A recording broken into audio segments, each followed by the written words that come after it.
And welcome into an afternoon edition of the Backstage Pass. Always busy here on the show. Of course, one more day to go coming up tomorrow as St. Patrick's Day is tomorrow. So happy St. Patty's Day out there. Make sure you wear your green. If not, you'll get pinched. That's the way it goes. I did that a couple of times in Florida at spring training. Didn't have on my green, and some fans just come up and pinch me. So that's a good thing about St. Patty's Day. Also good. Make sure you go get some of that Bangtail Whiskey, one of our sponsors.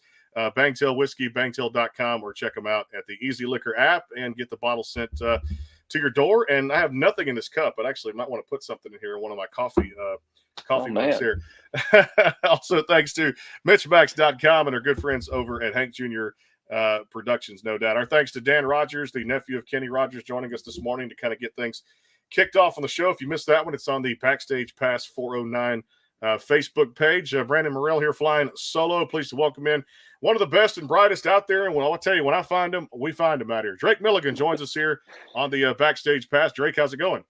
Oh, it's going real good. It's going real good. There may or may not be whiskey in this coffee cup. So I was like, there's my mug, there's yours, and all that good stuff out there too. So I have nothing in mind too. I still have some of the Bangtail left, which is good out there, no doubt. Hey, let's talk about your stories. We kind of begin the show because, like I said, you're one of the bright guys out there. Growing up in Texas, you know the Texas roots, and of course, cities very well down here. Growing up in Fort Worth, I'm down here, coast near Houston, about an hour west, town called Beaumont. Just kind of, when that music bug kind of bit you, and I'm interested to kind of hear the Texas story because, as you know, we've got so many great artists that do their thing here in Texas and become great Texas country artists. we do, man, and it goes back, man, to the history of guys in Texas. I mean, you got Willie Nelson, George Strait, Roger Miller. You got all these guys, just not only just great artists, but unique artists in Texas. You know, we've got our own thing. So I grew up on a lot of that, man. It was my dad's records. My dad had George Strait records, Alan Jackson records, Merle Haggard. He had like this Merle Haggard 15 number ones that he, kept in the car. And it had like, Silver Wings, Cherokee Maiden was on there. It's all in the movies. Uh, man, all these great songs. That was kind of my first love, right, with music was listening to these kind of hardcore country artists. And then when I was about 7, I discovered who Elvis was, right, through an Elvis impersonator out at like a local like burger joint. He's doing his thing up there, and I just thought it was the coolest thing ever. So I went home and found everything I could about Elvis, and eventually started to try to be singing like him, and here I am today, still trying to combine what I studied from Elvis and saw from him, combine that a little bit with some of those Texas roots.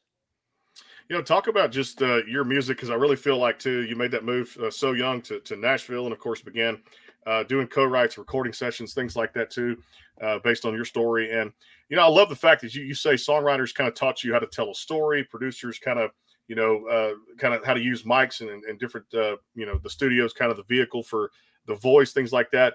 What did that mean to make the move at such a young age, but knowing that when you got there, man, you were around some seasoned veterans? Yeah, well, I was really thrown in the fire a little bit. I hadn't done a whole lot of songwriting. I'd done a lot of listening, a lot of studying about country music, but I hadn't done a lot of songwriting. I moved to town, and I was lucky enough to get thrown into some really big rooms, with some really big seasoned songwriters, and I got to learn kind of firsthand the work that goes into it. The fun that you can have with it. A lot of these guys. One of the first rooms I was in was with great songwriter in town, Win Varble. He's just one of my favorite people in general. He's written a bunch of great country songs, a little more country than that, Easton Corbin, She Ain't In It, or John Party. And, but anybody that knows Win knows that he's just a cut up, man. He is just full of jokes and a good person. And so I learned really quickly, man, I can hang with these guys. I can, as long as you show up on time, you're respectful of their time.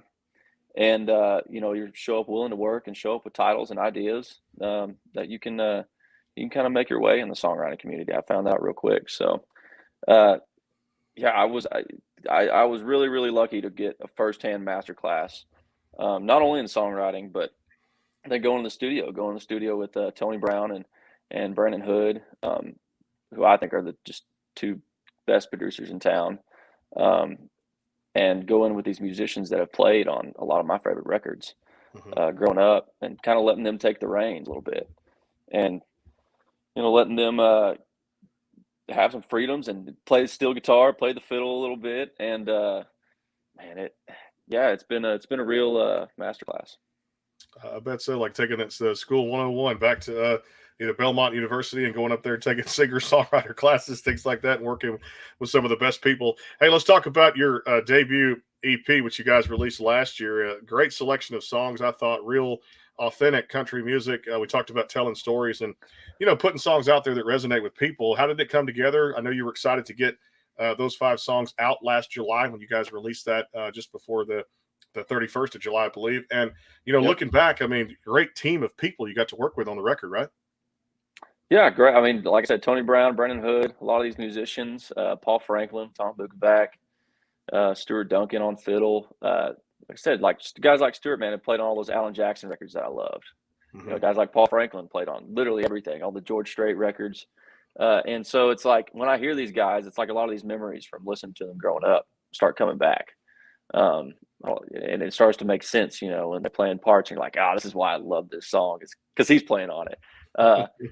But yeah, putting the EP together, I spent about 3 years here just writing every song every day, literally 5 days a week, with whoever and writing whatever I could. And I felt like these 5 songs were really good. Once we decided on them, we kind of had a little bit of everything to me, a little bit of all sides that I could offer. We started out with Over Drinking, Under Thinking. It's like that. Starts with the chorus, almost like, when I always loved like Brand New Man, right? Brooks and Dunn. Yeah. When they came out, they had Brand New Man. It was like, here we are. I saw the light as it was, there it is. So I guess I, want to do something reminiscent of that. But yeah, you have a little bit of everything on this EP. They have the ballads, you have the rockers. So it was a pleasure to work on it, man. Yeah, speaking of that title track, I mean, that's the one that definitely has caught people's attention around town there, Over Drinking, Under Thinking. When you talk about leading off a record with such an impactful song that takes you on that roller coaster ride, how much fun was that to record? And then, of course, the writing behind that. It's just a great 90s style of country song. Yeah, man. Yeah, I mean, it's great. You get to take a little bit of it takes you almost back to those honky tonks in Texas, I grew up getting kicked out of Billy Bob's, but we because I grew up 20 minutes from there, so I'd go and we'd go there in high school on the weekends and get kicked out, get kicked out for some reason or another, and then but yeah, it was trying to bring a little bit of that into the studio, and these guys are so good. Pretty much what you hear on the record is what happened on the day. The beautiful part about working with Tony and Brandon was that, man, we did it in an old school way, which you don't see a whole lot of now. You see a lot of guys, they make great tracks from, their bedroom essentially, but man, this was every musician in a room making music. They listen to the work tape once, they say, I got it. We work on it and play it in the room and essentially make just a really great sounding live record almost. But I wouldn't say everything is totally live there. You get to polish it up and you get to present it in a way, but it's some way that's close to when I have a big band on stage, when I'm able to use my 6-piece band, we can get it pretty close to that record, to what you hear on there. So, man, I'm just so proud that we could do it, in a way that my heroes did it. Like, my heroes like George Strait and Alan and those guys, did in a similar way that they could do it. Yeah, and then you kind of guys got from a great song there, and then one I loved on there too, Don't Look Down, was another one that was on that record too. Tell me about that one and kind of the backstory of how it came together. Yeah, I got together one day with John Pierce and Brandon Hood, who co-produced the record. But John, I write with a ton, and John had that idea, just that threw that title out, and I'm a big Roy Orbison guy. Love all that old school stuff. Roy, like all those guys from Lubbock, like Roy, Buddy Holly, Waylon, and so we kind of stumbled on that melody, man. And once it came out, and once we got in the studio with those guys, was where it really came alive. Because those musicians are fans of that stuff too, and they know how to go there. Take out the big Chet Atkins guitar and play that solo like Book did, and yeah, man, it's one of my favorites to sing. It's got that melody to it. It's something I miss in music today is those melodies that really take you on a journey, right? You have this climbing melody and I guess we would call it the bridge, it climbs up and then brings you back down. And it's so fun to sing on stage, sing live. I'm really proud of that one too. You know, I was talking to a lot of people up at CRS. We were covering that just a few weeks ago for a country radio seminar, and just all the media stuff and all the great, managers, people, record labels, radio stations, things like that. The strike up conversations, and I was, talking to them about, it's one thing to get to Nashville. When you first get there, it's amazing how many songs artists have to write before a good one kind of comes to life out there. And they go through all the things you talked about, the different stages of writing, co-writing, things like that, meeting people to help them get their music out there and produce it, and things like that. It's probably a testament to your, work ethic. And I guess that statement will be true. When you first got there, it's like writing a lot of songs before one just comes to life, right? Mm-hmm.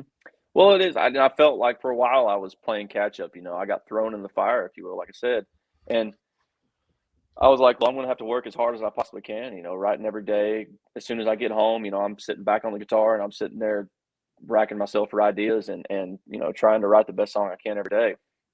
Because I really did feel like I had to play, catch up a little bit. I felt like the rooms I was getting in were so good, because I was being, respectful of these guys, and kind of word got around that, I'm a guy that wants to do all this old school stuff like these guys love.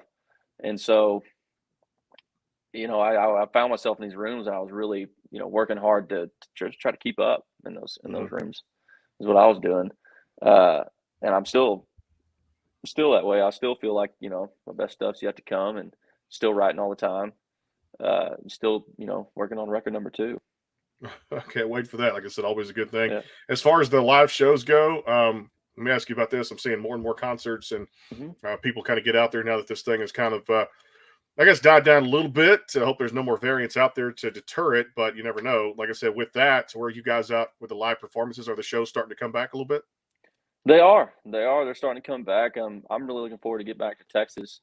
Next month we have some shows lined up there in April, in Dallas, Houston, and San Antonio. So yeah, it's tough. We were ready to go with this EP pretty much March of 2020, and as we know, that didn't work out. So we had to pull it back and just kind of sit and.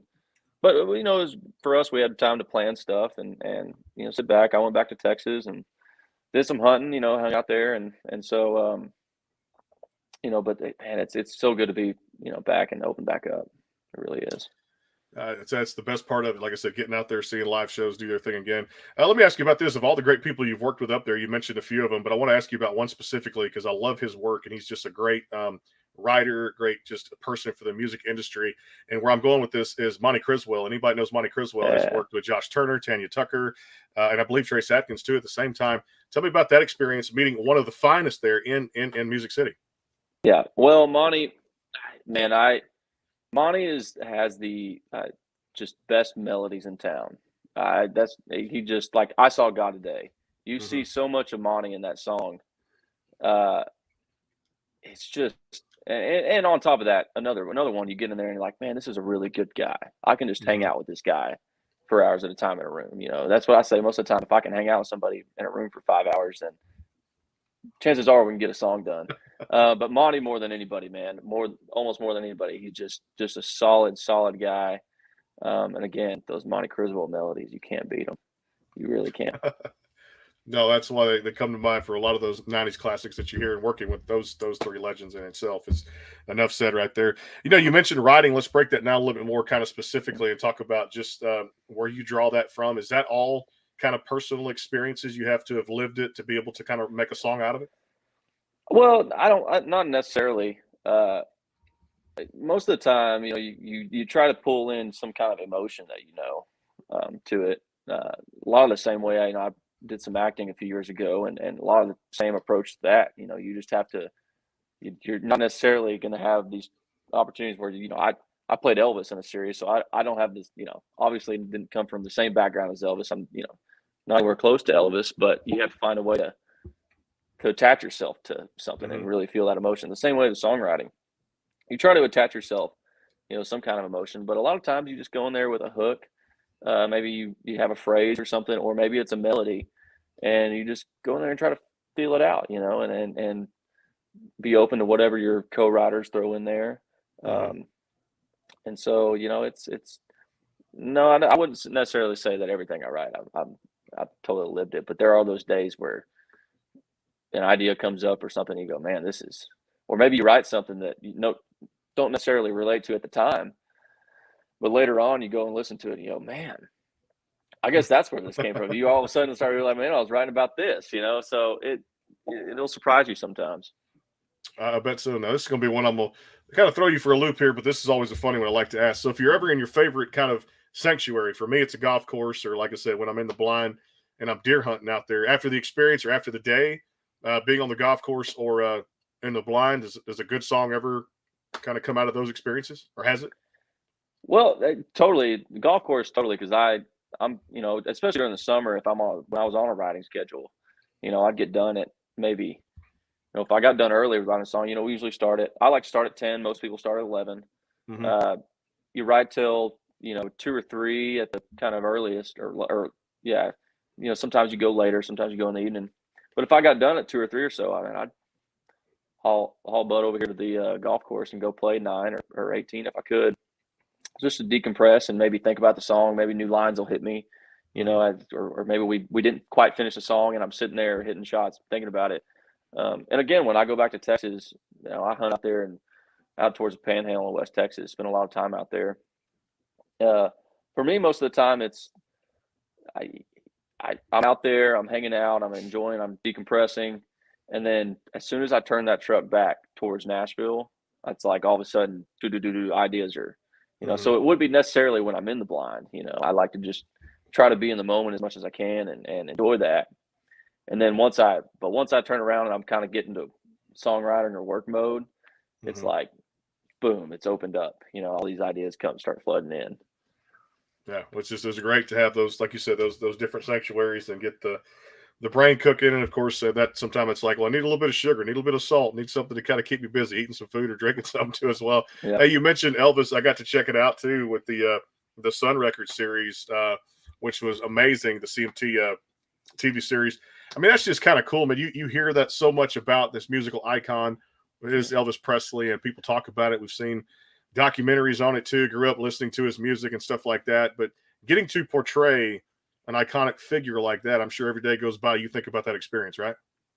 Yeah, it opened so many doors for me, and it was really, I mean, when I was growing up as a kid, that was like that. It was a dream come true. My gig in high school was really traveling as Elvis, doing a kind of an Elvis impersonator thing, and I just but I had spent so much time studying him, and it was definitely there's not a lot of bigger characters out there to play. There's not a lot of more daunting characters. Mm-hmm. Because people who are Elvis fans, I mean, there's never going to be another Elvis. He is a one of a No. kind, and it's like he's the best looking man you ever seen, the best singing man you ever seen, and it's like, how can you try to step into those big old blue suede shoes? But you really, I just really try to play him as a person. Like I said, you Mm-hmm. take a step back and you try to attach yourself in these situations. I'll never forget the first scene I did, and I was right out of high school. I got casted Mm-hmm. when I was 17. And I actually left high school to go work on the show. I ended up finishing high school later, but I ended up leaving to go to work on it. And one of the first scenes, it's like, all right, Drake. Now this scene, Elvis is really nervous. And I'm sitting here looking at this 100-person crew, 150 extras in this scene, and I'm looking at all this stuff going around. And when the camera's on, you got to be ready. And it's Mm-hmm. like, well, I think I can act nervous for this one. I think this is gonna be pretty easy. I don't have to do a lot of acting in here because I am nervous. And but it didn't take long to get comfortable. We had a great crew, great cast. Billy Gardell, who played the Colonel, when I came into town, he was just so sweet. Took me out to dinner and like giving me tips and advice and calming me down. He was a big part in keeping me from really losing it on that show. But everybody was so nice and genuine. Mm-hmm. Still have a ton of friends from there. I love it. Great project and great job on doing that too at the same time. Hey, I love this because I see a lot of artists kind of crossing over now a little bit, trying to say, we love a little Christmas music too at the same time, and we want to put something out there that's a little bit different than some of the classics. You guys did that this past Christmas, the Cowgirl for Christmas single that came out. Tell me how much fun that was to step in the studio, lay vocals down for that, and then to come up with a great tune. Yeah, man. Well, me and Brandon, I had the idea for it. But see, I'm a big like Marty Robbins fan, right? Mm-hmm. I love all those singing cowboy stuff, like the back of the Gene Autry's, and so it's like I got together with Brandon probably last July, and I was like, man, I got this idea. We gotta we gotta do like a a cowboy song. Mhm. But it's okay. What am I going to do? Am I going to write a cowboy song and, release it out there to the world, see what happens? But it's like, man, Christmas is your ultimate, it's like your free pass. You can do whatever you want, right? So, we got together and wrote that, it was like, let's do a cowboy Christmas song, a cowgirl for Christmas. And it came together pretty quick, man. And yeah, do it in the studio. All those guys are so good. They take, like I said, you bring them in, you take your work tape in, they listen to it once. They're like, okay, we got it. And go do a few takes and it sounds great. So again, that's when you hear that's my tracking vocal on that. And so it's pretty much as live as you can be on there on a produced track. So yeah, man, so much fun.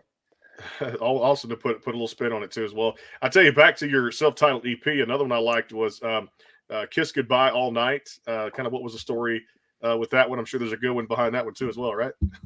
Oh yeah. So that was one of the earliest songs written as far as on the EP.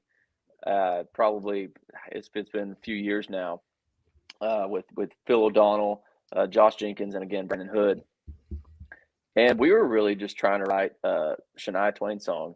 Is all we were trying to do. That kind of did all that fiddle lines in there. Kind of reminiscent of that stuff. And also to me, that song almost has a little bit of Elvis flair to it. It's got a little bit of that Elvis energy to it.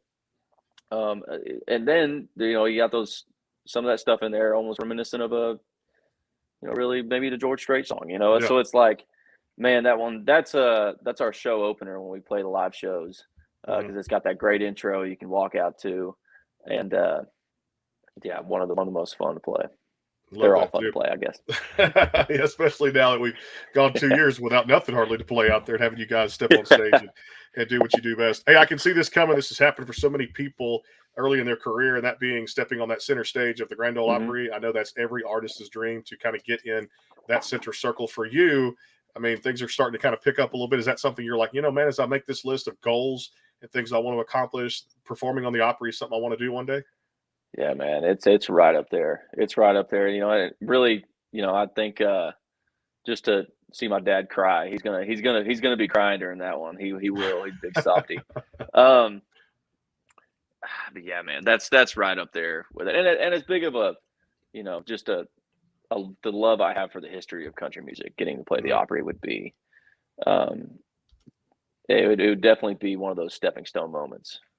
I love it too. And I could see it. Hey, it's happened too. We had a girl who was on yesterday, a female artist, this female takeover now that's happening. Emily Ann Roberts had stepped on there from a young age, came off The Voice, and man, she killed it too with some of her music heroes and icons out there too. I think she's one of those talented people in Nashville. I really do. I think she's going to go really far. There's a lot of people that second that motion, no doubt. Hey, we'll take a quick break and come right back. A word for the sponsors. Pay some bills here. We're still going to do a little rapid fire with Drake. Be sure to check him out, DrakeMilligan.com, for the live shows and all the merchandise that's out there too, of course. And definitely we'll talk about some new music and things on the horizon here for 2022. We're presented by Bangtail Whiskey, MitchMacs.com, and our good friends over at Hank Jr. Productions. We'll come back after this word from our sponsor. Stay tuned. The Bangtail pour is comprised of a sweet corn mash base. The front has a subtle sweetness and not too sharp. It has notes of a medium char or white oak for a smoky flavor in the middle, and the tail has a super smooth and warm finish.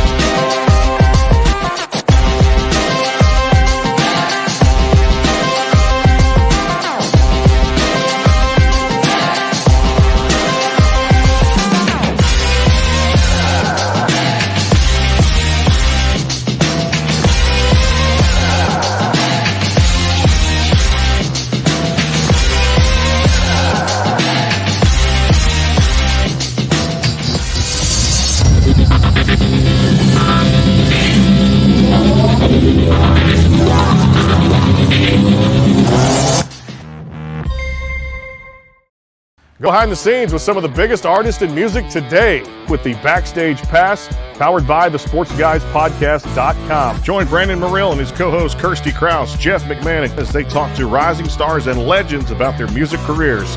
Listen to their latest tracks and learn fun facts about the men and women behind the music you love. And be sure to tune into the Backstage Pass Monday through Friday from 3:30 to 6:30, powered by the SportsGuysPodcast.com. And welcome into the Backstage Pass. And back here on the show again, Big Machine artist Drake Milligan, kind enough to join us here on the Backstage Pass, presented by Bangtail Whiskey, MitchMacs.com, the official merchandise provider of the Backstage Pass, including these great coffee mugs that are out there right now too as well, men's, ladies apparel, and Hank Jr. Productions, doing a lot of cool stuff out there in the state of Florida. Cowgirl for Christmas is the current single across all the platforms. I got to ask you about this too, because new music, new year, new horizons. As much as you can let the cat out of the bag, as the old saying goes. I know you guys are excited to get this new stuff out to the fans, right? Yeah, I mean we've got songs cut. We've got a ton of songs cut. Right now we're just pushing that EP from last year still. So yeah, dude, I'm chomping at the bit. We got some really, really cool stuff. When we cut, we really went in to cut like our whole record, right? We went to cut like we were going to cut a 12-song record. We ended up just putting out an EP at first because it's easier to get songs out there. But yeah, we have so we have all these like what I would call like when you listen to when I listen to like a George Strait record, my favorite songs aren't the singles, they're like all the other cool stuff. So we've got a ton of those and some really what I think are hit songs. So yeah, I'm chomping at the bit to get those out. All right, well, I'm going to throw a little rapid fire here with you. I can't wait for the new stuff to come out. So I just keep adding to my playlist, and the songs just keep racking up all the different amounts that I have out there, too. Probably over 3,000 songs just on my iPhone just right now. We'll keep improving that with all the stuff going on out there. All right, so for this one, we talked about golf, and golf, of course, being a sanctuary. I'm actually headed out to Arizona this weekend for a little vacation, as we're going to be off for about 10 days or so from the show. Best round as a golfer you've ever shot, what was it? It was actually a few months ago. I shot a 68 out here at Montgomery Bell, right by the house. Yeah, it was insane. I've always been, for the last year or so, I've been or a couple of years actually. The last few years, I've been if I break 80, it's a good day. If I'm around 80, above 80, it's an okay day. But I'm like the king of having 5 or 6 birdies and still shooting 75, right? But that was the first time I ever broke par 2, and I did it in droves, man. I shot 68 out there, had 2 eagles. It was a pretty amazing day. I've never eagled. I have birdied, which has been pretty cool. Came close to a hole-in-one on a putt-putt course, if that even counts. Probably doesn't. I guess it's just different. You still got to buy drinks out of there. So that's true. Yeah. So of course it's been a while since I made a birdie, but I think the last time I played was about 2 years ago. It was a 96. So I'll take that after the layoff, for a while too. So that's not too bad. As far as other sports, college or pro, being from Texas or even outside of Texas now, Titans, anything, do you kind of get wrapped up in some of this NFL offseason maneuvering, or like I said, with the baseball season back now, any favorite teams you specifically pay attention to? Yeah, I grew up going to a bunch of Rangers games. I'm a Rangers guy. I wouldn't say I'm totally religious about it, but I love going to games. I haven't been to a game at the new park yet, and I'm still holding on. I'm still nostalgic for Globe Life Park out there. So, so I haven't been. I'm sure it'll be nice, having covered, not being there in the heat and the freaking August heat. That was always weird. But you got a seat under the shade, and you were good, man. And so, but yeah, I'm a Rangers guy.